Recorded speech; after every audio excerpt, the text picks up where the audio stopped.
ndabipfuriza kugubwa neza. Isamirizi ni Black FM, ijwi mwumva ni Yanhamboman. Igishinga ntahe ni caje c'umukobwa yitwa Emilienne.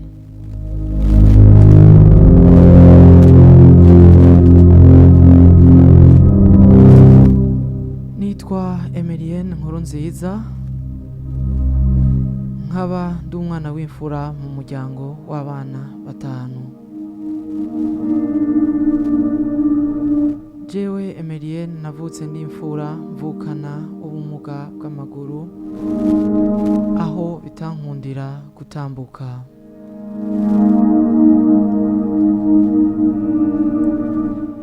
Narahezagiwe, mpezagirwa ubwenge ku ishuri,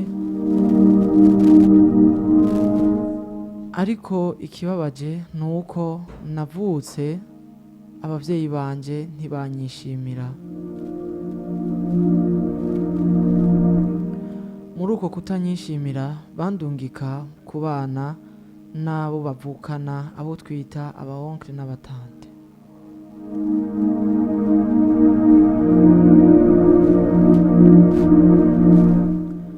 Abavyeyi banje nta n'umunsi warimwe bigeze banyishimira, yaho tugiye no mu manza berekana mutoyi wanje ko ari we mfura yabo, mu gihe jewe ari je ndi imfura.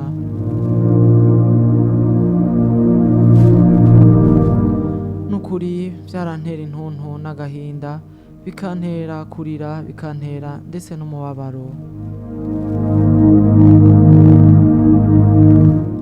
Nama mbaza imisi yose umuvyeyi wanje ari we mama, nkamubaza ati mbega ni kuki mama wamuvuga ko umutoyi wanje ari we mfura, mu gihe jewe ari je mfura mu muryango? Atabwoba, ataguhiga imanga, yambwiye ko bimutera isoni kuba yarahereye kuvyara ikimuga. Mu vy'ukuri vyaranteye amarira, bintera kurira, bintera gukurana agahinda n'umubabaro. Sije jenyene vyababaza, eka n'abatoyi banje vyarababaza, kuko barabona ububabare mfise, ko ntishimiwe n'abavyeyi banje. Maze kubona ko muhira batanyishimiye, maze kubona ko mu muryango nishimirwa n'abakeyi, nkishimirwa n'abantu atanico dusaniyeko, atanuko ari bo bamvyaye, ahubwo bafana ikintu n'abavyeyi banje. Naregereye mukuru wa mama, ndamubwira ikibazo mfise, ndamwereka ububabare mfise, niho kuca anyinginga ngo ngende kuba iwe.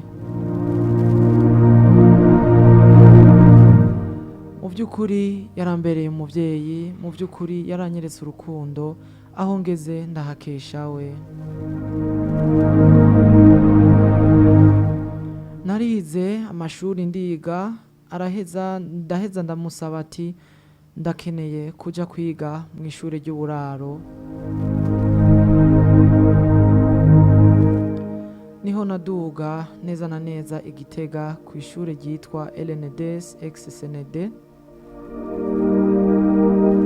kuko hasanzwe higa n'abandi banyeshuri bafise ubumuga butandukanye. Narize ndiga amashuri yanje, misi yose naba muri batatu ba mbere, eka vyagenda neza nta kwidoga. Niko kuca kungera mu kibazo ca leta, mba uwa mbere ndonka amanota ashemeye. Abavyeyi banje ku munsi wo kuronka impapuro z'umutsindo, nta n'umwe yigeze ahashika, ariko hashitse wa muvyeyi wanje umwe nyene yavukana na mama, kuko ari we yamye aserukira muri vyose na hose. Yarambaye iruhande, arankorera umunsi mukuru, ibintu vyari biryoshe, ariko narabikoze uwo munsi mukuru ndi mu gahinda, kuko ata muvyeyi wanje n'umwe w'amaraso yari ahari, bitewe ko ata n'umwe yaranyishimiye bivanye n'ukuntu navutse. maze kugira igitekerezo cyo gutangura kaminuza niho uwo mukuru wa mama uwo nabako uwo yantunze yambwira ati eka ntiwirinde urigora kuko ufise amanota ashemeye, reka turondere ingene woronka bourse ushobore kuja kwiga mu mahanga.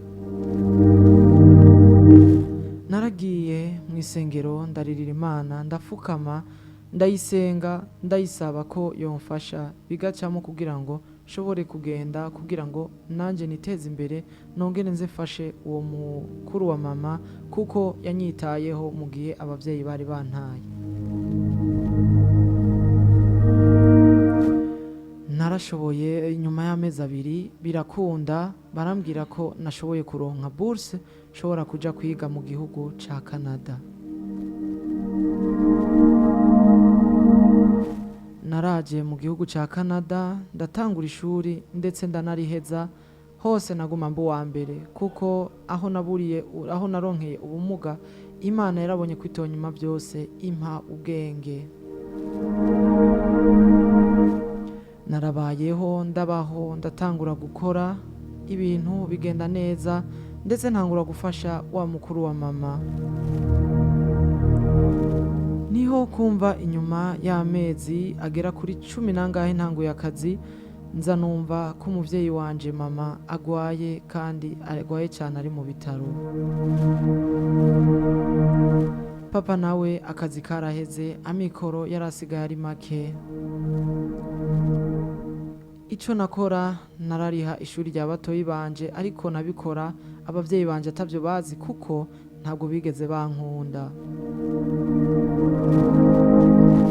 Batoyi banje barandirira gose bakambwira ati turifuza ko wofasha umuvyeyi wacu kugira ngo ntaduce mu myanya y'intoki hama asubire kubaho. Nararisha ibitaro vy'iwiwe, ndariha imiti ndetse n'ibindi byose, ndamurungikira n'agatahe kugira ngo ashobore gutangura gukora abesheho batoyi banje. Yaraheze igihe kitari gito, yaransavye ikigongwe, aranyereka ko anyishimiye, aransaba ikigongwe, ambwira ko ivyo byose yabiterwa n'amajambo yazarabwirwa n'abantu, kuko ngo bamutwenga ko avyara ibimuga, ko yatanguye kuvyara ahera ku kimuga.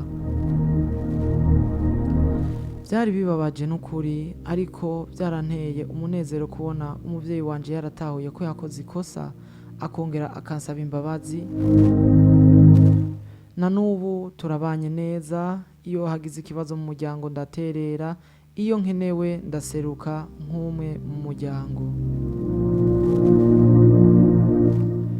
Rero bakunzi bisamirizi Black FM, nashimye kubasangiza ino nkuru kugira ngo twigire hamwe, ndabumvishe ko inyuma y'ikibi cyose bo gukorera urama wiga gutanga imbabazi, guharira, kuko na data wo mwijuru yaratubabariye kandi ntasiba kutubabarira tuguma dukosha ku munsi.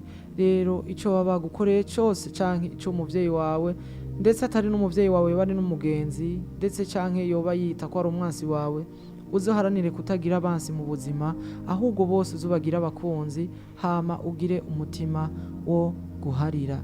Intahe yari yiwanje Emilienne, mba mu gihugu ca Canada, ijwi nanje njewe nyene Yan Hambo Mama.